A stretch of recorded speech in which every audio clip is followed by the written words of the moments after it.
Fala pessoal, beleza? Márcio Moceni aqui, vamos resolver mais uma questão de teoria dos conjuntos da nossa lista de exercícios, questão número 11.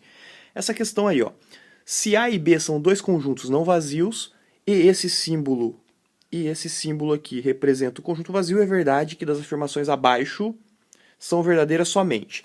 Então é um exercício que nos dá várias afirmações, devemos julgar se são verdadeiras ou falsas. Vamos começar aí pela primeira. A primeira afirmação diz o seguinte: o A intersecção conjunto vazio.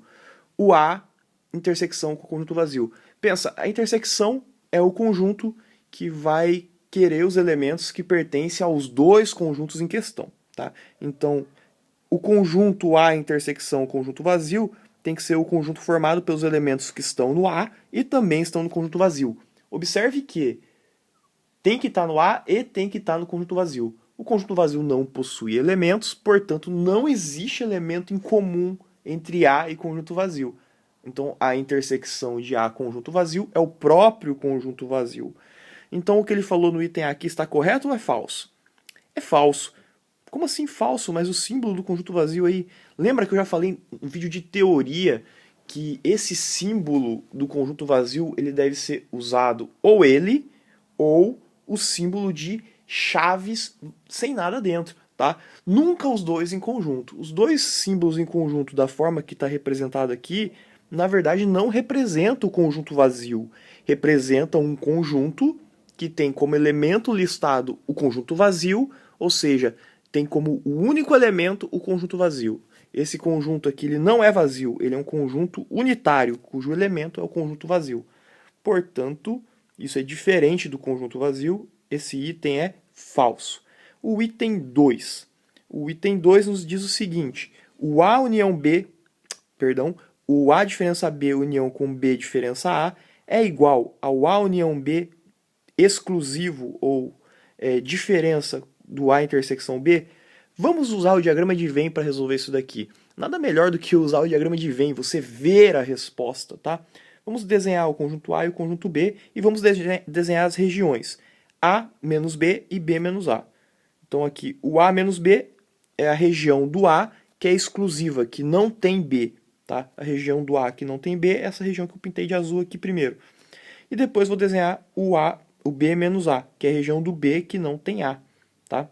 O B menos A, que é a região exclusiva do B em relação a A. Agora eu vou desenhar o outro conjunto que ele deu aqui, ó, essa outra expressão. O A união B, certo?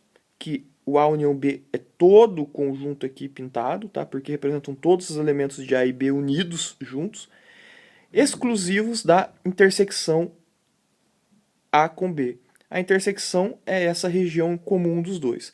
Ou seja, eu tenho todo o conjunto, mas eu quero excluir, tá? Menos a intersecção. Se eu quero excluir a intersecção, eu tenho que retirar esse pedaço. Eu vou acabar ficando com esse conjunto aqui, ó. Tirei, eu excluí. Então eu tenho o A união B, veja, e eu tenho que excluir a intersecção. Quando eu excluo a intersecção, observe que a região que ficou pintada foi a mesma região que eu tinha falado antes, né? Ou seja, os dois lados da igualdade representam os mesmos conjuntos. Se eles representam os mesmos conjuntos, os conjuntos são iguais, então esse item ele é verdadeiro. Vamos para o item 3. O item 3 nos diz o seguinte: o conjunto formado pelo conjunto A união B é igual ao conjunto A formado pelo conjunto a união entre os conjuntos formado pelo A e também o conjunto formado pelo B. Essa questão é um pouquinho difícil de enxergar, tá, pessoal? Não é difícil de enxergar, mas tem que tomar um cuidado especial. Esse item 3. Veja, eu tenho um conjunto, correto, de um elemento. Aqui, eu tenho um conjunto de um elemento e esse elemento é o conjunto A união B. Lembre que A união B é um conjunto. Então aqui eu tenho um conjunto, porque está delimitado por chaves, que só tem um elemento que é A união B. Tudo bem? Que é diferente do conjunto A. Eu tenho um conjunto unitário aqui que tem como elemento A, eu tenho um conjunto unitário que tem como elemento B, e os dois estão unidos. Veja, eu tenho dois conjuntos unitários que têm aí os dois elementos unidos, correto? O que significa o seguinte: quando eu faço a união desses dois aqui, eu tô montando esse conjunto. É um conjunto com dois elementos, que tem como elemento o conjunto A e o conjunto B listados. Então, que é diferente do conjunto formado pelo conjunto A união B. Desse lado eu tenho apenas um elemento no conjunto, que é o A união B, e aqui eu tenho como elementos o A e o B, que é diferente do A união B, correto? Então, de um lado eu tenho um conjunto que tem um elemento e do outro lado eu tenho um conjunto que tem dois elementos.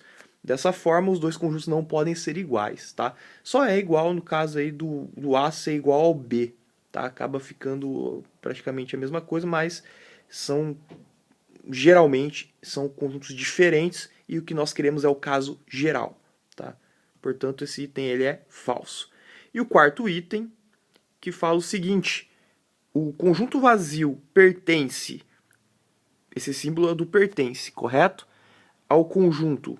Nós temos aqui um conjunto que tem 3 elementos listados, sendo que esse conjunto vazio ele está listado como elemento do conjunto, tá? Então basta olhar quando tem o símbolo de pertence, de relação de pertinência, basta eu verificar se o que ele falou que é o elemento, não importa se é um conjunto, se é uma coisa, se é um número, está listado como elemento. Se está listado como elemento, basta isso para eu dizer se é elemento ou não. Então aqui, o conjunto vazio está listado como elemento desse conjunto aqui, ou seja, ele aparece como elemento, você consegue perceber ele como elemento aí? Consegue. Veja que ele está listado como elemento. Então esse item é verdadeiro. Esse conjunto vazio ele pertence a esse conjunto que foi listado como conjunto vazio A e B. Tá? Olha aí. Portanto, esse item ele é verdadeiro. Temos como resposta os itens verdadeiros 1 e 4. Resposta C. Espero que você tenha entendido e tenha gabaritado mais essa questão. Um grande abraço e até o próximo vídeo.